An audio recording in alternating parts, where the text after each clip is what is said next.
اور یہ تاریخ نے تو بڑا کچھ لکھا ہے حضرت، ہم نے تو تاریخ ہی چھوڑ دی. میں تو کہتا ہوں مسلمانوں تمہارے پاس تو 1400 سال کی تاریخ ہے اللہ کے بندو، اور تم پڑھتے تمہاری عمر ختم ہو جائے، تم سے تو ایک صدی بھی ختم نہیں ہونی. ہمارے بزرگ ہمیں اتنا کچھ دے کے گئے ہیں. تو یہ بڑا خوبصورت نام ہے ہماری تاریخ کا. تو حضرت سے مجھے بڑی عقیدت ہے، بہت بڑا بابا ہے حضرت سلطان ابراہیم بن ادم رحمۃ اللہ تعالیٰ. تو یہ حضرت کو عام بابا نہیں، ہم تو حضرت آج 5 روپے ہی نہیں نہ چھوڑتے. یہ ہوا جس نے اللہ اور اللہ کے رسول کی محبت میں بلخ کی بادشاہی کو ٹھوکر ماری تھی. ہم تو 5 روپے ہی نہیں چھوڑتے، بلخ کی بادشاہی چھوڑی تھی.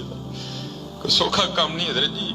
یہ لباس اٹھا کے گدڑی پہننا ہے، کوئی بچوں کا کھیل نہیں ہے، لیکن اس نے دے ماری ٹھوکر. حضرت لکھا ہے کہ یہ ایسا بادشاہ تھا کہ جب حضرت اپنے بستر پہ لیٹا کرتے تھے نا، تو لیٹنے سے پہلے آپ کے بستر پر 2.5 من 100 کلو گلاب کی پتیاں ڈالی جاتی تھی. تو پھر حضرت سلطان ابراہیم بن ادم رحمۃ اللہ تعالیٰ اپنے بستر پہ لیٹا کرتے تھے. تو بزرگ کہتے ہیں کہ وہ خادمہ جو عرصہ دراز سے اس خدمت پہ مامور تھی، تو ظاہر روز جو ڈالتی تھی، تو ایک دن خیال آیا چل پلا آج میں بھی تو لیٹ کے دیکھا کیویں دا بستر ہے. تو ظاہر ہے تھکی تھی سارے دن کی، بس لیٹی تو آنکھ لگ گئی. بس آنکھ اس وقت کھلی جب وجود پہ کوڑا پڑا، تو اٹھ کھڑی ہوئی تو کیا دیکھا، جلاد بھی ہے، سلطان ابراہیم بن ادم بھی ہے. غصہ چڑھا ہوا. آپ نے فرمایا تیری اتنی ضرورت ہے کہ تو ایک لونڈی ہو کے میرے بستر پہ لیٹتی ہے؟ جلاد کو کہا مارو کوڑے اور اس کی کھال ادھیڑ کے رکھ دو.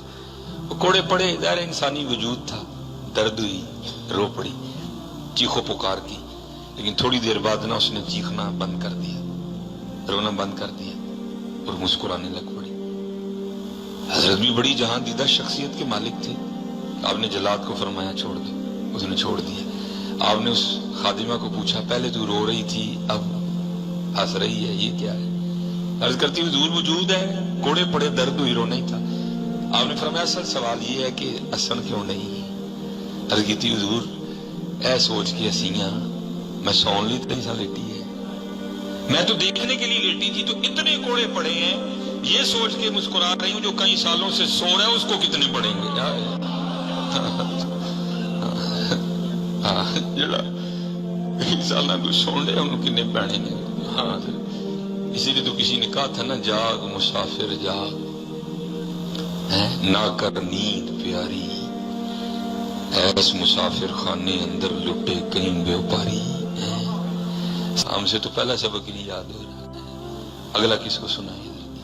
دل تو کرتا ہے کہ کوئی اج کو خلاور کا پھولی ہے، لیکن کیونکہ ڈیوٹی ہے، ذمہ داری ہے تربیت کرنے کی، تو پھر بس بات پھر وہاں کی پھر وہاں ہی رہ جاتی ہے.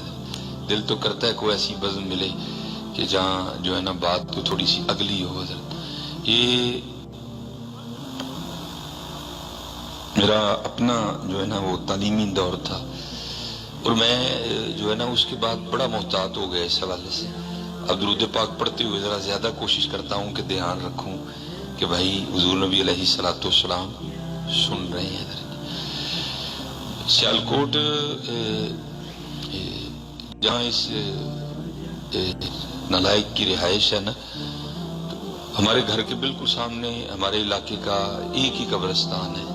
2 قبرستان ہے، ایک مسلمانوں کا ہے اور ایک عیسائیوں کا ہے.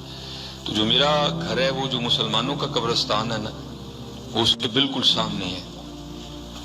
تو ہماری اس قبرستان میں نے ایک بزرگ رہا کرتے تھے، تو جن کو لوگ جو ہے نا وہ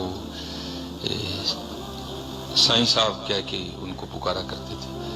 اچھے بھلے آدمی تھے ماشاءاللہ، اللہ کی بڑی رحمت تھی. اللہ نے ان کو جو ہے نا وہ دنیا سے ماشاءاللہ بڑا نواز رکھا تھا. اللہ نے ان کو بہت زیادہ دنیا عطا کی تھی.